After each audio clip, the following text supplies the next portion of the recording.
कार्तिक स्नान कथा। एक समय की बात है। किसी नगर में एक बूढ़ा व्यक्ति रहता था और उसकी 7 बहुएं थी। एक बार कार्तिक का महीना आया और उसने अपनी बहुओं से कहा कि मैं कार्तिक का स्नान करूँगा, क्या तुम इसे निभा दोगी?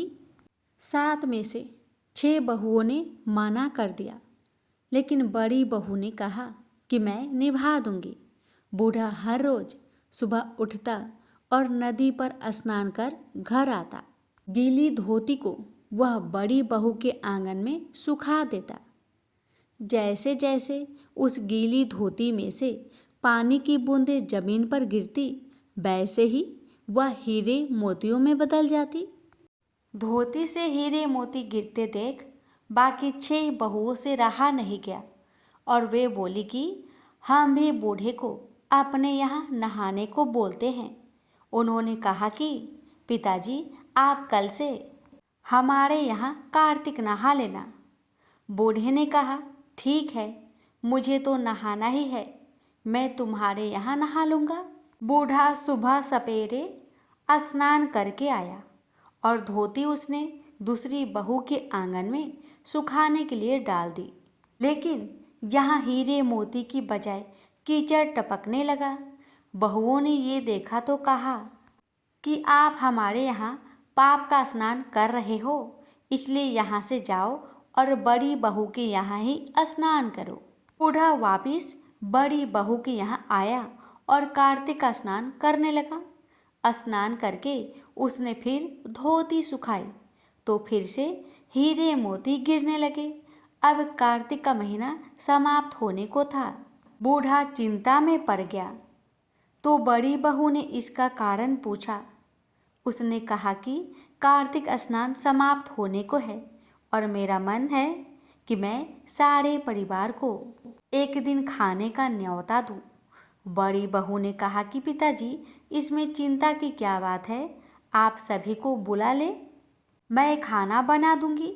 बूढ़ा सभी को निमंत्रण देने गया तो बाकी बहुओं ने कहा कि जब तक यह घर पर रहेगी हम खाने पर नहीं आएंगे।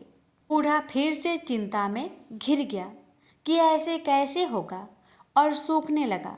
बूढ़े को सूखते देख बड़ी बहू ने कहा कि पिताजी, अब आपको क्या चिंता है?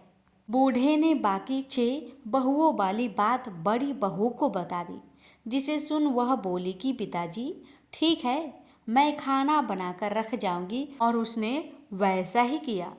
खाना बनाकर रख दिया और अपने लिए 4 रोटी लेकर खेत पर चली गई।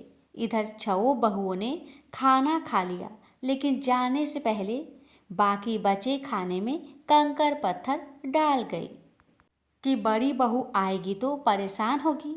इधर खेत में बैठकर बड़ी बहू कहने लगी कि राम जी की चिड़िया, राम जी का खेत, चुगलो चिड़िया भर भर पेट।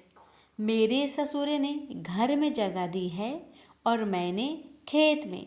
चिड़िया को बजरा डाल वह घर आ गई। घर आई तो बूढ़ा फिर उदास बैठा था। उसने फिर पूछा कि यह उदासी क्यों? सब ठीक ठाक निपट गया ना? वह बोला कि हाँ, सब ठीक निपट गया, लेकिन वह तेरी देवरानियाँ बाकी बचे खाने में कंकर पत्थर व मिट्टी डाल गई। बहू ने कहा कि कोई बात नहीं पिताजी, मैं तो अपने लिए 4 रोटी फिर बना लूँगी।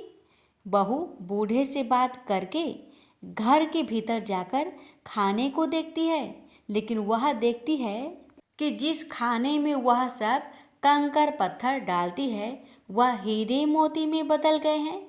घर की जगह महल खड़ा हो गया है और धन दौलत से भर गया है। अन्न के भंडार घर में भरे पड़े हैं। वह बूढ़े को बुलाकर कहती है कि पिताजी, आपने तो कहा था कि मेरे लिए कुछ नहीं बचा है, लेकिन यहाँ तो हीरे मोतियों के भंडार हो गए हैं। पूरे घर में धन की वर्षा हो रही है। साधारण सा घर महल में बदल गया है। बूढ़ा सब चीज़ें देखकर बोला कि बेटी, तुमने सच्चे मन से कार्तिक स्नान सच्चे मन से निभाया था, लेकिन बाकी बहुओं ने पापी मन से इसे निभाया। इसलिए कार्तिक देवता तुमसे प्रसन्न हुए और यह फल दिया है। हे कार्तिक के देवता, जैसे आपने बड़ी बहू की सुनी, वैसे ही आप सभी की सुनना। प्रेम से बोलिए कार्तिक के देवता की जय।